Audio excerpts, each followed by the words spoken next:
আজকে বাজেট পেশ করেছেন রাজ্যের অর্থমন্ত্রী স্বপন দাশগুপ্ত, যেখানে রাজ্য সরকারি কর্মীদের অতিরিক্ত 20% ডিএ দেওয়ার কথা ঘোষণা করেছেন তিনি।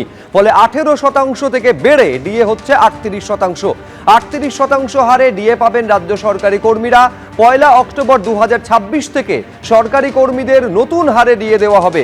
সরকারি, আধা সরকারি, অশিক্ষক কর্মীদের এই অতিরিক্ত 20% হারে ডিএ দেওয়ার কথা ঘোষণা করেছেন আজ বাজেট পেশের সময় রাজ্যের অর্থমন্ত্রী।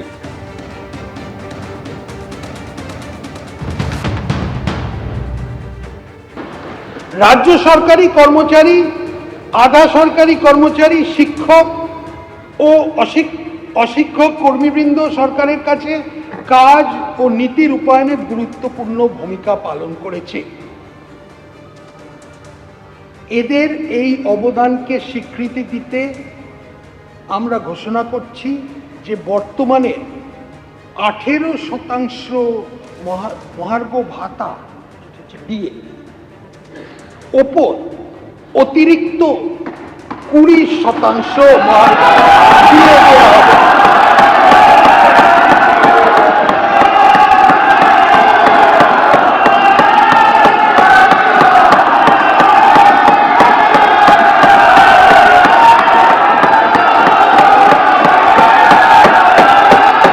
অর্থাৎ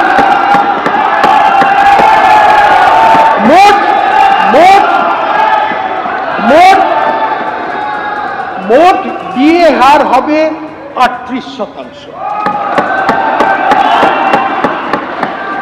পেনশন প্রাপ্যরা অতিরিক্ত 20% ডিএনএস রিলিফ পাবেন। এই ডিএনএস রিলিফের বৃদ্ধি 1 অক্টোবর 2026 থেকে কার্যকরী হবে। 20% অতিরিক্ত ডিএ দেওয়ার ঘোষণা মাত্রই সরকারি কর্মচারীদের মধ্যে একেবারে উৎসবের মেজাজ মিষ্টিমুখ করালেন সরকারি কর্মচারীরা। সংগ্রামী যৌথ মঞ্চের ছবি আপনারা দেখতে পাচ্ছেন, যেখানে সংগ্রামী যৌথ মঞ্চের আহ্বায়ক ভাস্কর ঘোষ রয়েছেন। একেবারে তাদের মধ্যে খুশির জোয়ার।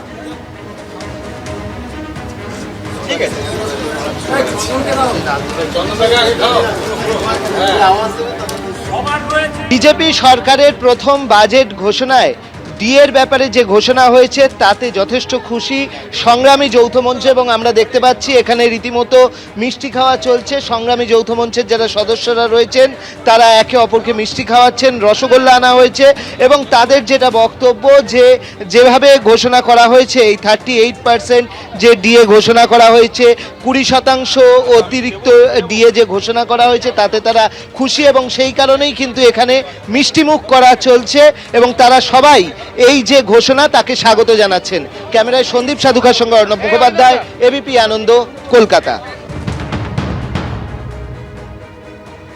প্রতিশ্রুতি দেওয়া এবং সেই প্রতিশ্রুতিকে বাস্তবায়িত করার দিকে একটা পদক্ষেপ বলতে পারি।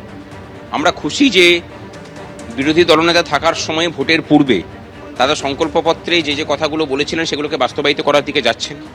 আমরা খুশি যে 42% বর্তমান রূপার যে বকেয়া ছিল সেই বকেয়ার একটা বড় অংশ তিনি মিটিয়ে দিয়েছেন, এবং 1 তারিখে বৈঠকে তিনি যে কথা বলেছিলেন যে চিরকুটে ডিএ দিয়ে অসম্মানিত করার মতো কাজ আমরা করব না, আপনাদের সম্মান রেখেই কাজ করা হবে, তবে একবারে সবটা দিতে পারবো না, আমাদেরকে সময় দিন, আমরা সমস্তটাই মিটিয়ে দেব। তাদের সেই প্রতিশ্রুতি পালনের পথে একটা বড় পদক্ষেপ তারা গ্রহণ করেছেন। আমরা খুশি যে নতুন সরকার এসে পরে অন্তত কর্মচারীদের যে লড়াই তাকে স্বীকৃতি স্বরূপ এই ঘোষণা করেছেন।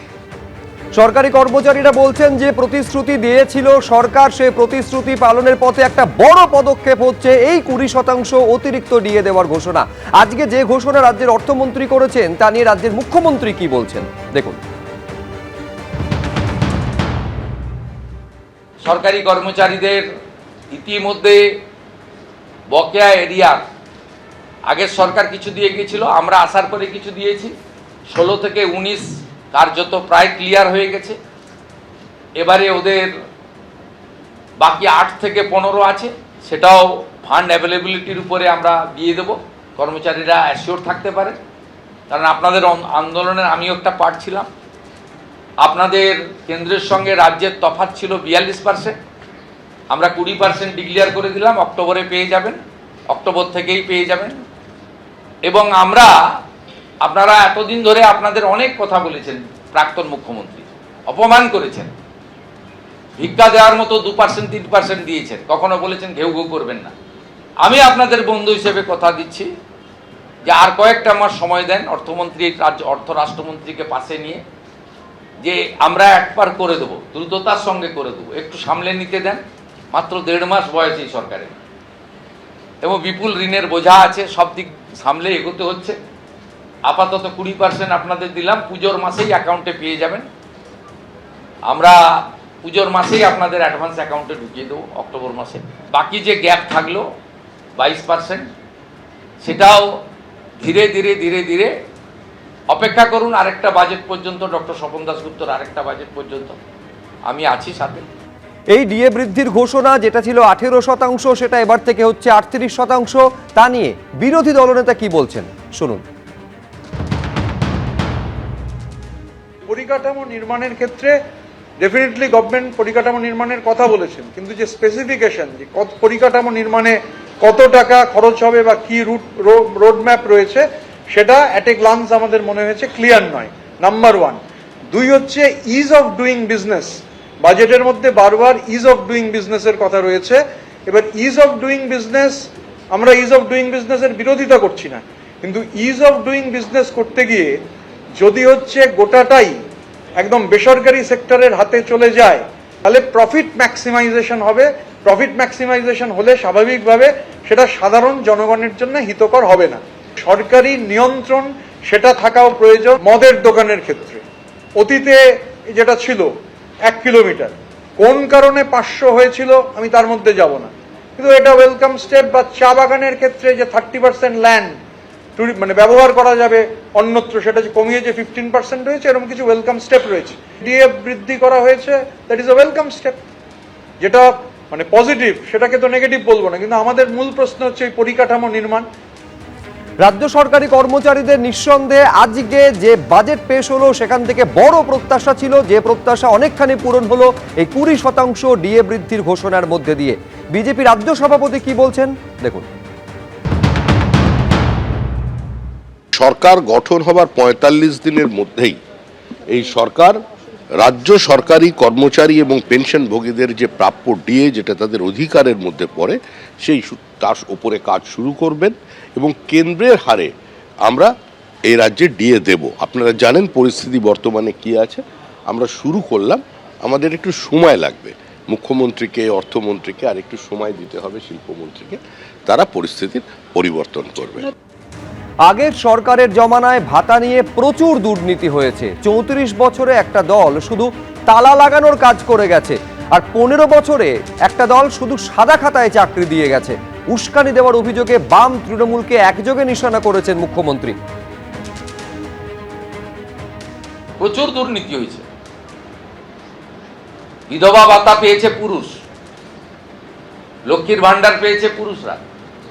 এভাবে সরকারি টাকা দেয়া যায় না। অনেকে সোশ্যাল মিডিয়া অনেক জ্ঞান দেন, আমরা শুনি দেখি, একটু অপেক্ষা করুন না। একজনকে তো 34 বছর দিয়ে দিলেন, তালা লাগানোর কাজ ছাড়া আর কিছু করেনি। চিরকুটে চাকরি দিয়েছে পার্টির ক্যাডারদেরকে, আর একদল 15 বছর সাদা খাতায় চাকরি দিয়েছে। এরাই এখন বড় বড় কথা বলেন, ভাষণ দেন, সোশ্যাল মিডিয়ার প্ল্যাটফর্মকে ইউজ করেন এবং একটা বিশেষ সম্প্রদায়ের লোকদের উস্কানি দেওয়া কথাবার্তা বলেন। রাজ্যে সমস্ত সামাজিক প্রকল্প অব্যাহত থাকবে। সরকারি প্রকল্প সমস্ত দুর্বল মানুষের কাছে পৌঁছানোই উদ্দেশ্য, বললেন অর্থমন্ত্রী স্বপন দাশগুপ্ত। রাজ্যের বর্তমান চালু সকল সামাজিক সুরক্ষা প্রকল্পগুলি অব্যাহত থাকবে, যেহেতু আমরা মানব সম্পদ উন্নয়নে গভীরভাবে অঙ্গীকারবদ্ধ। কিন্তু সরকারি প্রকল্পের সুবিধে সমাজের সবচেয়ে দুর্বল শ্রেণীর কাছে পৌঁছে দেওয়াটা সুনিশ্চিত করতে হবে। এই প্রকল্পগুলি প্রয়োজনীয় পরিবর্তন ঘটাতে হবে। 100 কোটির বেশি লগ্নিতে লাগবে না পঞ্চায়েত পুরসভার অনুমতি।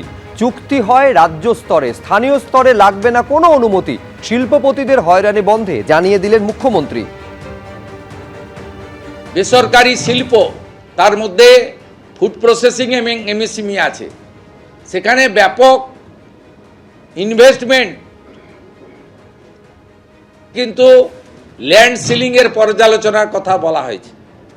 100 কোটি টাকার বেশি যারা বিনিয়োগ করবেন তারা পঞ্চায়েত বা লোকাল বডিজ কারোর কাছ থেকে কোনো অনুমোদন নিতে হবে না, কারণ এখানে রাজ্য স্তরে চুক্তি হয়, তাদের জমির ব্যবস্থা দেওয়া হয়, তারা ব্যাংক থেকে লোন নেন, ওখানে গিয়ে কেউ প্ল্যান আটকান, কেউ ট্রেড লাইসেন্স আটকান, বলেন তোলা দিতে হবে, আমার লোককে নিতে হবে, ফায়ার লাইসেন্সে করা হয়। এটা এই যে স্থানীয় স্তরে যে হয়রানির শিকার হন সেখান থেকে মুক্তি পাবেন যারা ন্যূনতম 100 কোটি টাকার বেশি বিনিয়োগ করবেন।